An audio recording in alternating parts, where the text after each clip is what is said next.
હવે જો હું કેવા દાંત કાઢે છે. જેને પગે નાગ કર્યો હતો ને એને ગોઠણેથી પગ નોખો કર્યો. એ લાકડાનો હતો, પગ જ ચડાવેલો હતો.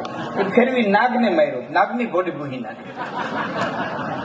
અમે 5 કાળીના સુર બાંધીએ, તમારા તરફથી તાલી પડકારો હોકારો ન મળે. એમ થાય અમારામાંથી કલા આવી ગઈ છે કે માણસ લાકડાનો હોય છે ને હલે ને ચલે ને ડોલે ને ડોલે. કાંઈક લાગે ને કાંઈક લાગે, કાં સુર લાગે, કાં શબ્દ લાગે, કાં તાલ લાગે, કાંઈક લાગે ને. ભાઈ ફ્યુઝ પણ બહુ સારું વગાડે છે ભાઈ ગંજો. હા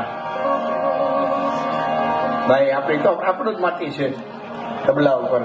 અને આપણે બધાને એક વાત, બીજી વાત ખાસ વિડીયો વાળા ભાઈઓને એક વિનંતી કરી હાથ જોડીને કે જયારે સંગીત આવે ને ત્યારે બધાને તમે સીન લઈ લો. કારણ કે વાતનો દોર હાલતો હોય ને બરોબર એમ કેમેરો જાય ને તમારું ધ્યાન ન્યા વયું જાય, હારા હારા ધ્યાન જાય. પછી એ રીત નહીં, ક્લિપ થયા ભેરું આપણું ધ્યાન જાય. હા મારે વાત કરવી છે ને, તમારે અખતરો કરી લેવો. એટલે જ્યાં હોવું ને ઉભા રહેજો. સમય આવે ત્યારે, એટલે સંગીત આવે ને ત્યારે તમે બધાના સીન લેવા જાજો. એવી વિડીયો વાળા ભાઈને વિનંતી કરું છું. કારણ કે મારે વાતો કરવી છે મિત્રો. તમે અખતરો કરજો. 2 જણા વાતો કરતા હોય, 2 જણા વાતો કરતા હોય, તમે 2 વ્યક્તિ મિત્રો વાતો કરતા હોય,